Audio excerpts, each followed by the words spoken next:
Major sponsors for Ableton On Air include Washington County Mental Health, where hope and support come together. Media sponsors for Ableton On Air include Parkchester Times, Muslim Community Report, www.thisisthebronx.info, Associated Press Media Editors, New York Parrot Online Newspaper, U.S. Press Corps Domestic and International, Anchor FM, and Spotify. Partners for Ableton On Air include Yachad of New York and New England, where everyone belongs, the Orthodox Union, the Division for the Blind and Visually Impaired of Vermont, the Vermont Association for the Blind and Visually Impaired, Central Vermont Habitat for Humanity, Montefiore Medical Center of the Bronx, Rose F. Kennedy Center of Bronx, New York, Albert Einstein College of Medicine of the Bronx. Ableton On Air has been seen in the following publications: Parkchester Times, www.thisisthebronx.com, New York Parrot Online Newspaper, Muslim Community Report, www.h.com, and the Montpelier Bridge. Ableton On Air is part of the following organizations: the National Academy of Television Arts and Sciences, Boston, New England chapter, and the Society of Professional Journalists. Okay, welcome to Ableton On Air. Let's go through Gary's bio. Gary Shulman, who has a master's degree in education, has spent a lifetime supporting vulnerable families and children. He began his career in Brooklyn, New York, working with children with and without disabilities in an inclusive Head Start program in Brooklyn, New York. He then transitioned and became the special needs and early childhood coordinator for the Brooklyn Children's Museum for 10 years. His passion for advocacy grew as he worked more and more with children of parents with disabilities. For over 24 years, he has passionately advocated for the needs of these parents and Children's Services Training Director. He advocated for the needs of these parents as the Social Services and Training Director for Resources for Children with Special Needs, Inc. in New York City. The last years of his working life, Mr. Shulman served as a private needs consultant, consulting hundreds of training sessions throughout New York City and beyond to help parents and professionals find and access the services and the systems required to facilitate the minimizing of the potential of the children with disabilities. Now retired in Arlington, Virginia, but still supporting vulnerable families, serving as the advisory commissioner for the Partnership of Children, Youth, and Families. Gary continues his workshop presentations and now also enjoys sharing his poetry that he passionately writes with a goal leaving this world a better place, one word at a time. Thank you, Gary, for joining me on Ableton On Air. And let's begin. So, what is the mission and goals of your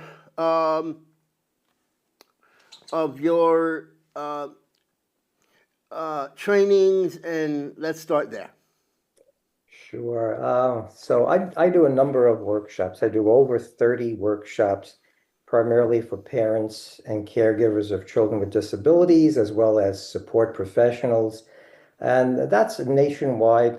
The majority of them are usually contracted by New York City organizations and a lot of the foster care agencies, because that's where I come from. So I'm an expert on a lot of those support resources. They deal with advocacy skills, teaching parents how to be their own best advocates for their children, as well as helping them help their young adult children become their own best self-advocates. So that's an important emphasis that we do.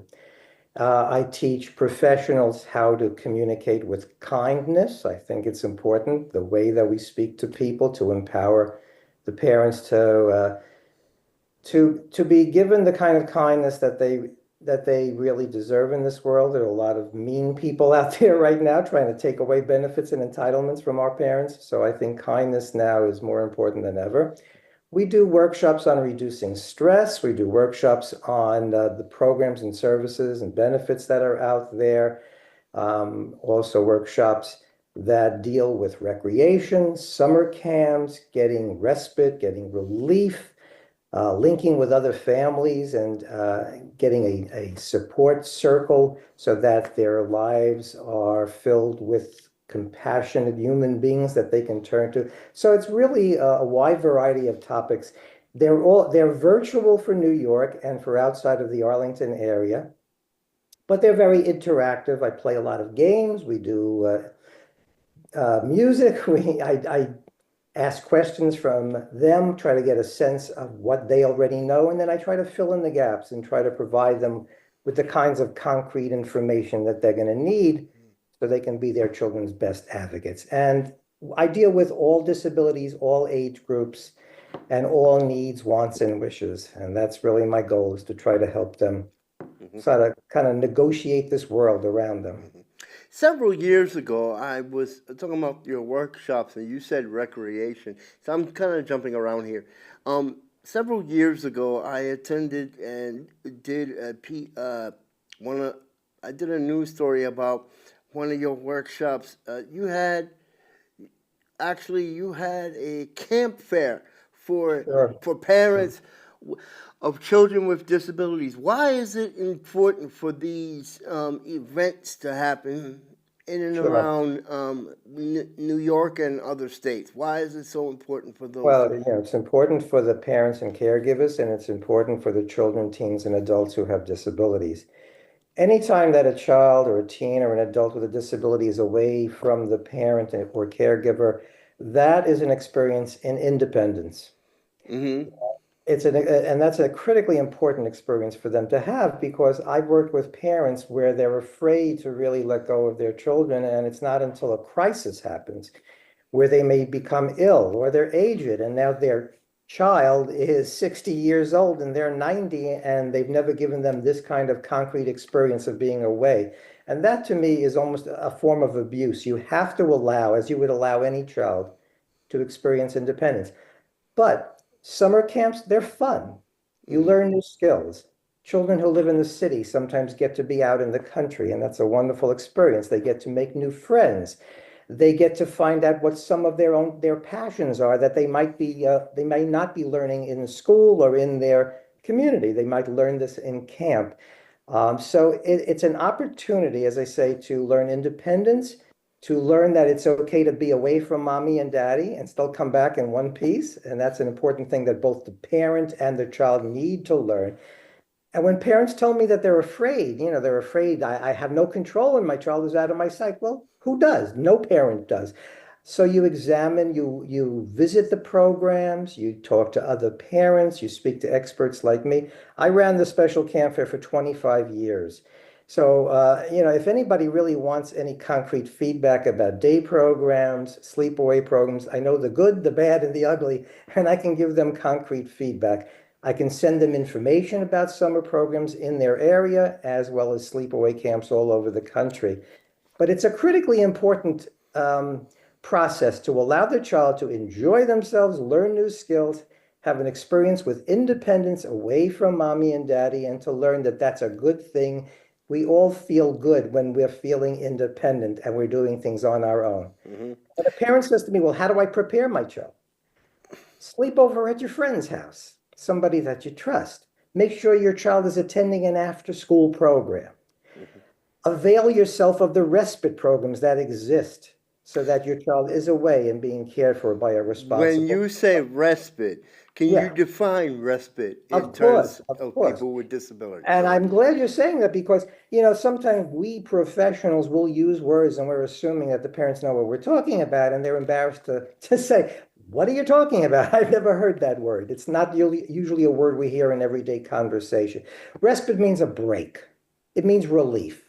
It means that a caregiver comes into your home and gives you a few hours out of your home that you don't have to be caring for that child with a disability because you're stressed out and you're overwhelmed. We all need a break. Respite could be an after school program.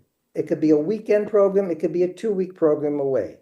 There's formal respite, which means like offices like the Office for People with Developmental Disabilities, the New York State office.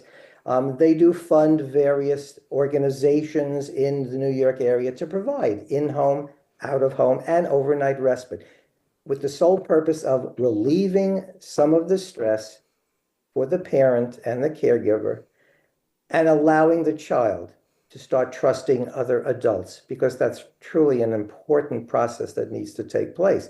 Like I always say to the parents, are you going to live forever? And then I'll sing that little song, I'm going to live forever. And nobody is. And Mm. because we're not going to live forever, we have to give our children the experience of trusting other human beings and giving them that comfort of being with other adults other than ourselves. So respite's a break.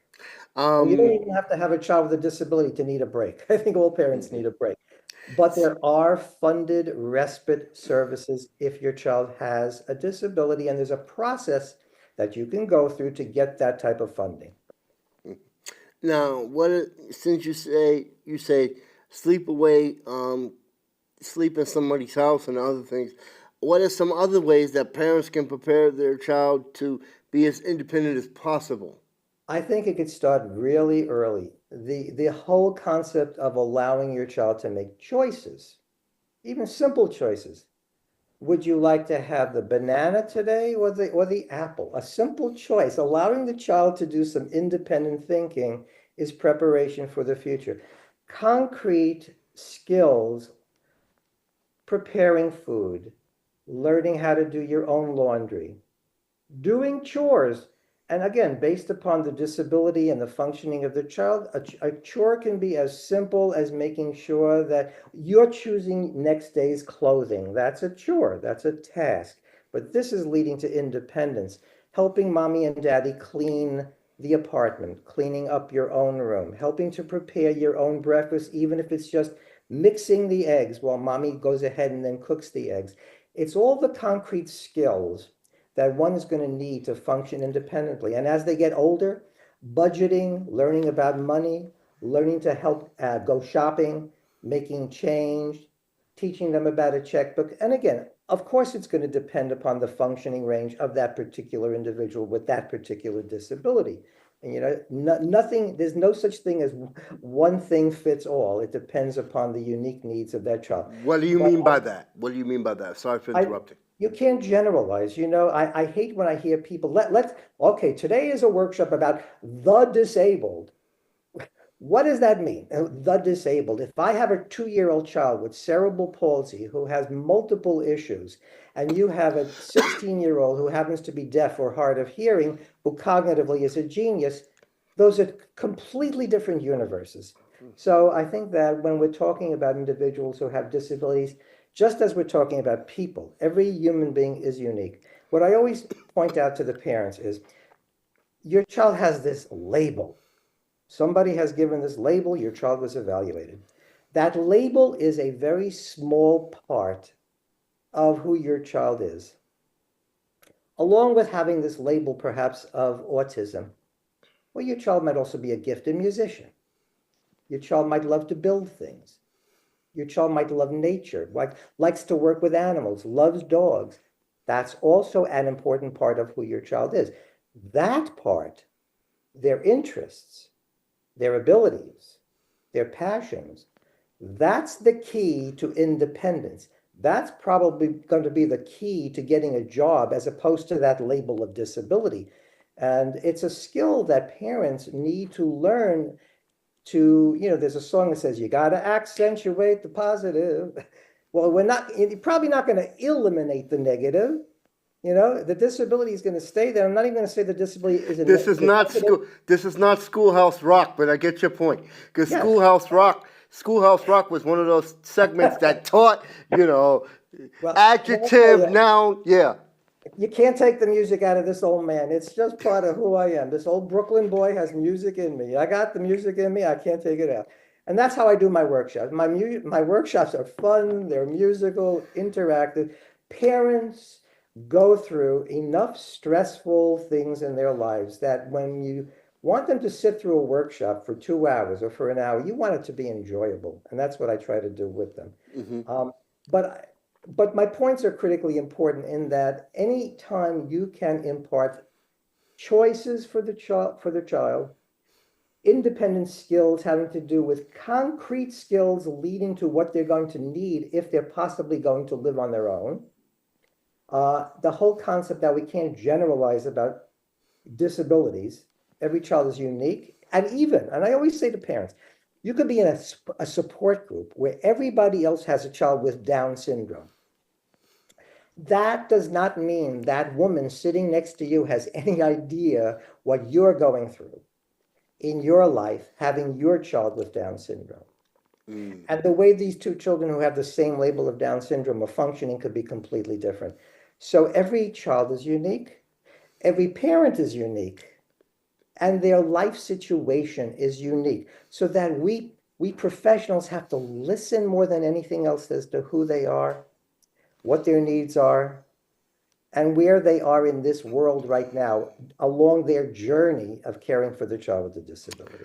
Now, now, one of the major things as a child gets older, Yes. okay, there could be 90, there could be 95. What's the importance of early planning for transition to adult services? Part one, but part two is the, are there uh, service is there help that you give parents within your trainings Uh-huh. for like guardianship? Let's say if the if the parent um, if the parent passes away, because it does happen, if the Sure. parent passes away, like there's guardianship, there's special needs trust, there's a whole bunch Mhm, of things. mhm. Do you talk about those things in your Yeah, trainings? I sure. It's critically important. It's critically important even when the child is a baby to be thinking about the future. Who do I want to be caring for my child when I no longer am here? And what if I have no relatives? And what if I don't trust anybody? They don't know the fact that there are some organizations like ARC, AHRC, that can actually, the agency itself can be a guardian. And there are a lot of families who don't realize that there are alternatives to guardianship. We have something called supported decision making. Guardianship, the 17A guardianship, which is the most typical form of guardianship, when an individual has a developmental disability and it's been determined that perhaps they really cannot make the important and safe decisions for their future. A lot of the families, they go to surrogates court and they become, the guardian, or they choose somebody, and that's the 17A guardianship process. They don't realize that indeed that's taking away a lot of the civil rights of the person with the disability. And once they realize that, they might be more open to thinking, well, is there any alternative? And there is. There's something called supported decision making, where a team of specialists, people it could be the doctor who's known your child since infancy. It could be your sister. It could be a lawyer that you know. It could be your next door neighbor who loves your child and is a special education teacher. So supported decision making is an alternative to guardianship. Trusts, let's say your uncle dies and leaves your child $1 million and you don't want them to lose their Medicaid. You don't want them to lose their SSI. So you need to know, where do I put this money so that my child can keep their benefits? Or who do I put it in care of, Right. like another relative and that kind of thing? Right. Well, the sad thing is, and it's a very sad thing when a parent assumes the sibling We'll just take in their younger brother or sister who has a developmental disability. We'll just take them into their home. Now, they may have their own family and they may have their own children and they have their own lives.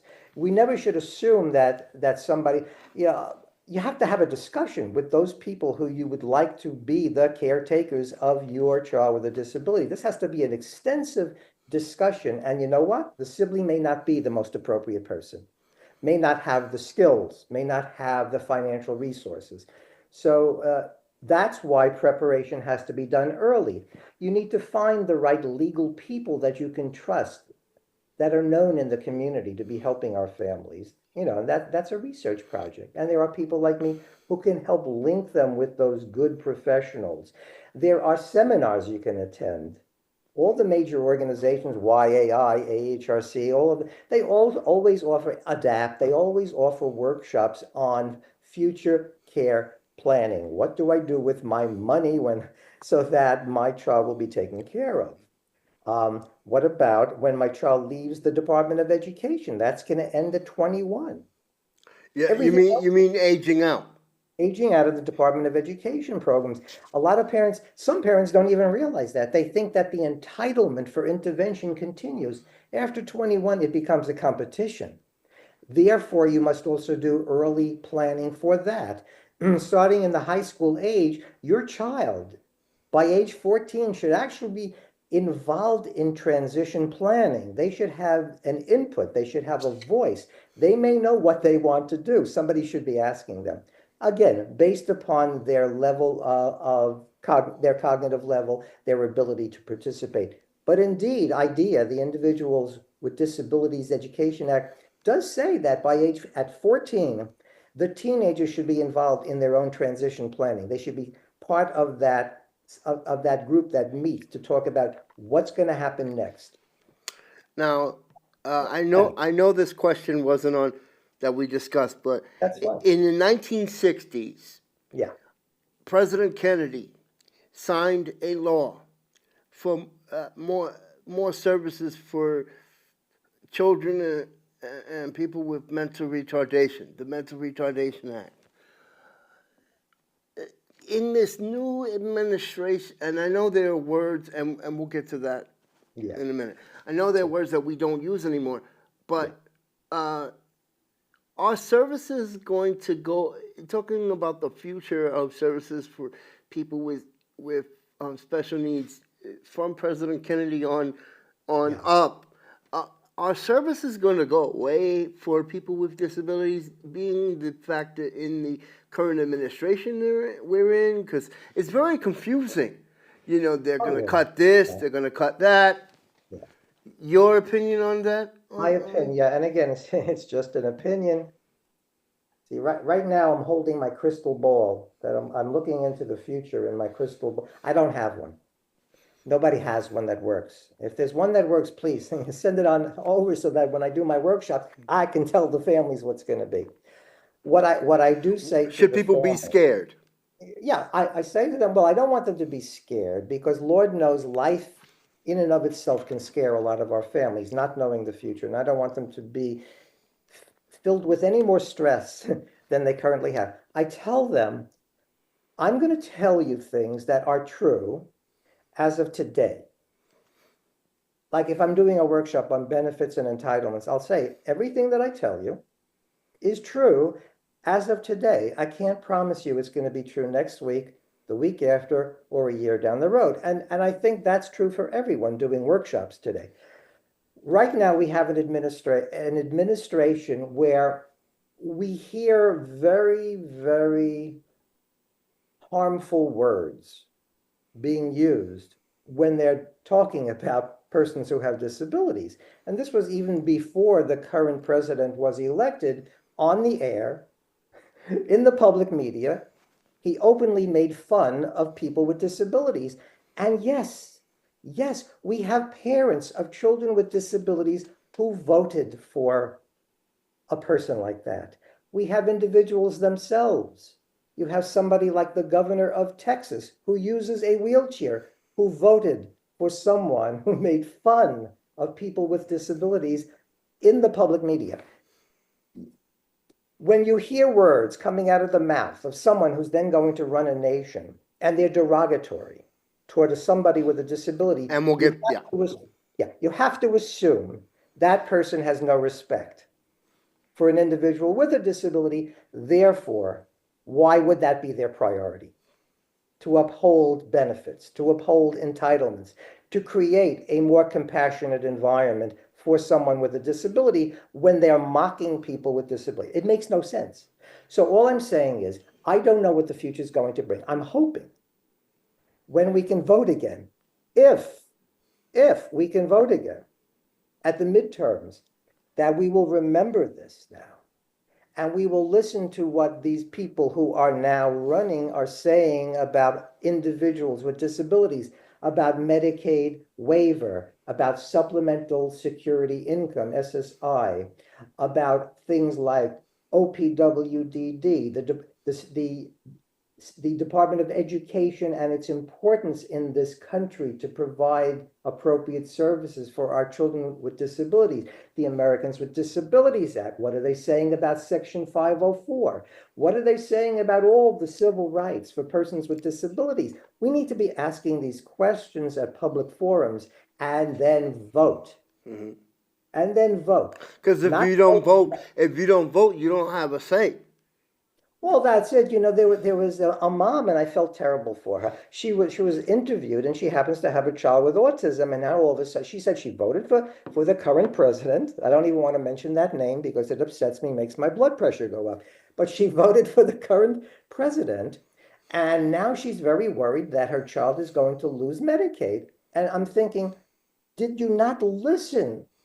Did you not see the person that you voted for make fun of individuals who represent your child even before he was elected? Did that not say something to you, or were you voting because that person hates who you hate, displays the same bigotry that you might have inside your brain, not towards your own child, but to other people? Hate is hate.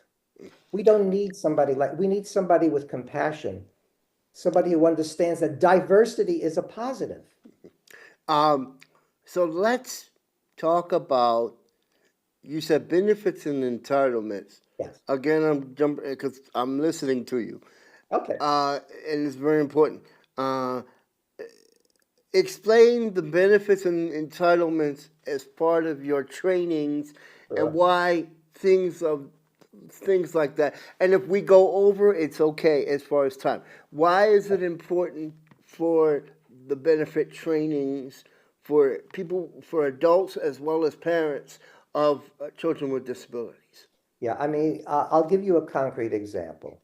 Many, many years ago, I lived in Brooklyn. Okay, I'm a Brooklyn boy. You could tell from my accent, I'm a Brooklyn boy, even though I'm physically now in I Arlington. lived in Brooklyn for 3 years, so All right. yes. Brooklyn's the best. Everybody comes from Brooklyn sooner or later. Yeah, go ahead. So when I was in Brooklyn and I'm sitting in a coffee shop, and there's a mommy sitting there, and I noticed that her little child, who's probably at that point was about 3 or 4 years of age, was in a special stroller. And I'm saying, okay, so to me, again, the advocate, this is a child with a disability, and she's having coffee. Should I bother her?